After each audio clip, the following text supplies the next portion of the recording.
যেদিন 18টা ফাটছে এর পরের দিন 29টা ডিম পেয়েছি। গতকালকে পেয়েছিলাম 42টি। আসসালামু আলাইকুম রহমতুল্লাহ। সম্মানিত ভিউয়ার্স, দেশ এবং দেশের বাইরে, কাছে এবং দূরে যে যেখান থেকে ভিডিওটা দেখতেছেন সকলকে জানাই আন্তরিক শুভেচ্ছা ও অভিনন্দন। আশা করি সবাই ভালো আছেন।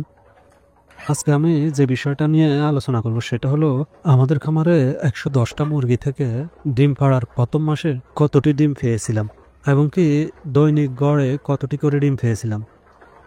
এই বিষয়গুলো জানার জন্য ধৈর্য ধরে পুরো ভিডিওটা দেখতে থাকুন।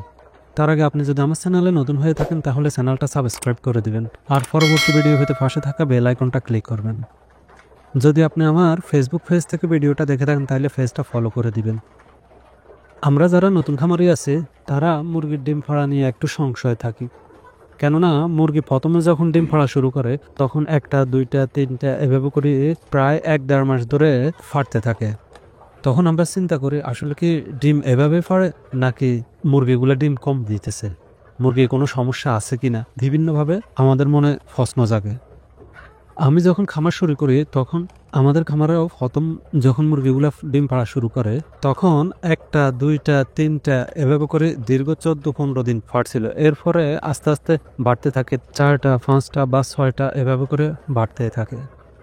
তখন আমি সংশয়ের মধ্যে ছিলাম, আমার মনে অনেক ধরনের প্রশ্ন জাগছে যে আমাদের মুরগিগুলোর কোনো সমস্যা হয়েছে কিনা, একটা, দুইটা করে ডিম ফাড়ে কেন, বা 3টা, 4টা করে ডিম ফাড়ে কেন দৈনিক, বা 1 মাস হয়ে গেছে এখনো ডিমের পার্সেন্টেজ 50-এর উপরে যায় নাই।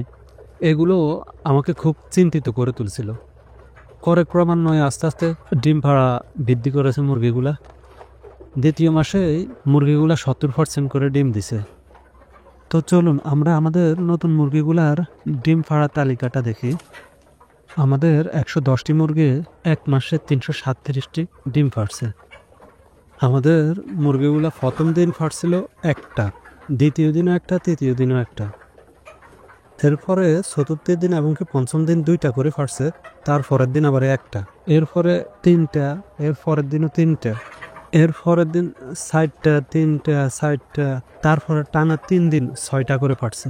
এরপরে 10-এর উপরে উঠে গেছে, 11টা, 13টা, 13টা, 12টা, তারপরের দিন 18টা। যেদিন 18টা ফাটছে এর পরের দিন 29টা ডিম পেয়েছি, এর পরের দিন 31টি ডিম ফাটছে। এই 1 মাসে আমরা ডিম পেয়েছিলাম 337টি। 1 মাস পর আরও যে 4 দিন ডিম পেয়েছিলাম সেগুলো হলো ক্রমান্বয়ে 37টি, 36টি, 25টি এবং গতকালকে পেয়েছিলাম 42টি। 42টি যেদিন পেয়েছিলাম সেটা হলো 1 মাস 4 দিনের দিন। তো আমরা যদি হিসাব করি যে দৈনিক গড়ে কতটি করে ডিম পেয়েছিস তাহলে সেটা হয় 10টি। তো আমরা দৈনিক গড়ে 10টি করে ডিম পেয়েছিলাম।